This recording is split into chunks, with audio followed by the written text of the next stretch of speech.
Good morning class. बेटा आज हम चैप्टर 10 पढ़ेंगे उम्मीद। जैसा कि बेटा हम सबको पता है कि हमारे देश की रक्षा और सुरक्षा की जिम्मेदारी हमारे देश के सैनिकों पर है। ऐसे ही हम आज एक सैनिक के बारे में पढ़ेंगे जिनका नाम है मेजर धन सिंह थापा। तो इनकी वीरता की कहानी आज हम इस चैप्टर में पढ़ेंगे। चैप्टर 10 उम्मीद। चैप्टर स्टार्ट करते हैं पेज नंबर 83 से। मेजर बलराज के घर का हर सदस्य खुश था। इस हफ्ते मेजर बलराज छुट्टियों में घर जो आने वाले थे, सबसे ज्यादा चहक रही थी उनकी दुलारी रोशनी। उसने तो पूरी सूची बना रखी थी कि पापा के आने पर उसे क्या क्या चाहिए, कहाँ कहाँ जाना है। हमेशा की तरह रात के खाने के बाद पूरा परिवार समाचार देखने बैठा। समाचार सुनकर सबके पैरों तले की जमीन खिसक गई। सीमा पर दुश्मनों के औचक हमले और मेजर बलराज के लापता होने की खबर थी। सब अवाक थे। दादाजी ने रोशनी को कमरे में भेज दिया। सबके मन में उथल पुथल मची थी।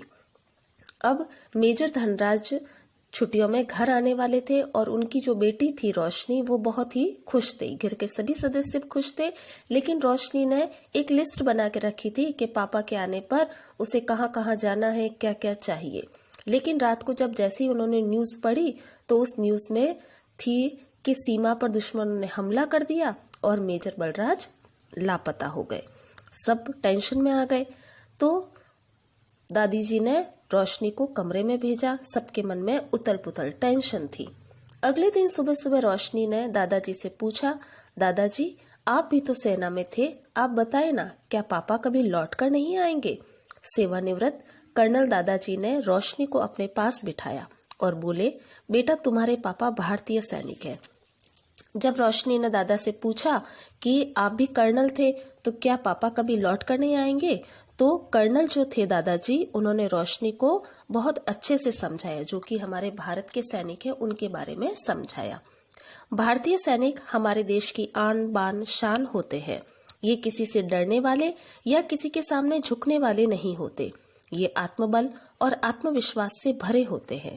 इनके पास यदि अस्त्र शस्त्र खत्म भी हो जाए तो भी ये दुश्मनों पर कहर ढाते हैं। जब ये सरहद पर होते हैं, सरहद यानी सीमा पर होते हैं, तभी हम अपने अपने घरों में चैन की नींद सोते हैं। इनके बिना हमारे देश का कोई अस्तित्व नहीं है। भारतीय सैनिक देश रक्षा के लिए अपनी जान तक न्यौछावर कर देते हैं। हमारा देश हमेशा से वीरता एवं बलिदानों का देश रहा है। भारत के हर एक कोने में ऐसे ऐसे वीरों ने जन्म लिया है जिन्होंने देश की रक्षा में अपने प्राणों का बलिदान दिया है।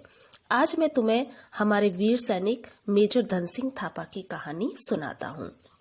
अब दादाजी ने उन्हें भारत के सैनिकों के बारे में बताया और उसके बाद मेजर धन सिंह थापा की कहानी सुनाने लगे। मेजर थापा 10 अप्रैल 1928 को शिमला में जन्मे नेपाली मूल के भारतीय थे। 21 वर्ष की आयु में वे फौज में भर्ती हुए। वे बहुत ही मितभाषी और मेहनती अधिकारी थे। मितभाषी यानी कम बोलने वाले। अनावश्यक बोलना और खुद को बहादुर जताना उनके स्वभाव में शामिल नहीं था। 20 अक्टूबर 1962 को अचानक चीन ने भारत पर हमला कर दिया। अचानक हुए इस हमले के कारण भारतीय सेना को तैयारी का अवसर ही नहीं मिला। सेना के कमांडर ने मेजर धन सिंह थापा को 8वीं गोरखा राइफल की प्रथम बटालियन के जवानों को लेकर लद्दाख के मोर्चे पर जाने का हुक्म दिया। जबकि चीनी सैनिक लद्दाख में बहुत सारी चौकियां पहले ही बना चुके थे और उनके पास भारी मात्रा में गोला बारूद और बंदूकें थी। इधर मेजर थापा को छोटी छोटी चौकियां बनाने का हुक्म दिया गया। उनके पास केवल 28 सैनिक और थोड़े से गोला बारूद और बंदूकें थी। धन सिंह मोर्चे पर रवाना हुए। अब एकदम से चीन ने जब आक्रमण किया भारत पर 20 अक्टूबर 1962 पर, तब भारत के सैनिक तैयार नहीं थे। तो उन्होंने मेजर धन सिंह थापा को 8वीं गोरखा राइफल्स की प्रथम बटालियन लेकर लद्दाख पर जाने का हुक्म दिया। मेजर थापा के पास सिर्फ 28 सैनिक थे और चीन की सेना पूरी तैयार थी। हिमालय गोरखाओं के विश्वास का महान पर्वत है, पर मोर्चा पथरीली बंजर जमीन पर लगा था। झीलें सुंदर है पर वहां रहना कठिन था। इसलिए चीन ने पांगोंग झील के पास चुशुल हवाई पट्टी हमले के लिए चुनी। 20 अक्टूबर को श्रीजप चौकी पर हमला हुआ। गोलंदाज फौज की गोलीबारी शुरू हुई। हमला सुबह 6 बजे शुरू हुआ और 2.5 घंटे तक चलता रहा। अब इतनी जो जमीन थी वो भी पथरीली थी, जो वहां रहना था वो भी बड़ा ही कठिन था और उन्होंने हमला शुरू कर दिया। 2.5 घंटे तक ये युद्ध चलता रहा। फिर एक साथ भारी संख्या में दुश्मन चींटी की तरह आते हुए दिखाई दिए। छोटी तोपें मार करती हुई आ रही थी। सामने दुश्मन की गोलाबारी हो रही थी। धन सिंह के पास जवान और गोला बारूद तो कम थे, परंतु साहस की कमी नहीं थी। मेजर थापा ने ऐलान दिया, 1 गोली, 1 सैनिक, 1 बंदूक। उनका हौसला साथियों को भी ताकत दे रहा था। फिर गोलियां खत्म हो गई, साथी गिरते गए। 3 साथियों के साथ थापा ने मोर्चा संभाला। अब सारे साथी घायल हो गए, मर गए, लेकिन सिर्फ 3 साथी अब उनके पास बचे थे। घायल हुए और लड़ते रहे। उन्हें काबू में करने के लिए चीनी सैनिकों को एड़ी चोटी का जोर लगाना पड़ा। आखिर वे दुश्मनों के द्वारा बंदी बना लिए गए। दुश्मन ने तरह तरह के कष्ट दिए। पूछा, भारतीय फौज कहाँ है? आखिर में धन सिंह थापा को बंदी बना लिया गया और उन्होंने जब पूछा कि भारतीय फौज कहाँ है, कितनी है, कौन कौन से हथियार उनके पास है, लेकिन धन सिंह थापा ने अपनी जबान नहीं खोली। जुल्म सहते रहे। वे न यातना से डरे न प्रलोभन से डिगे। यातना यानी कष्ट से ना तो वो डरे और ना ही उनको बहुत सारे प्रलोभन दिए गए, लेकिन वो उनसे भी नहीं डिगे।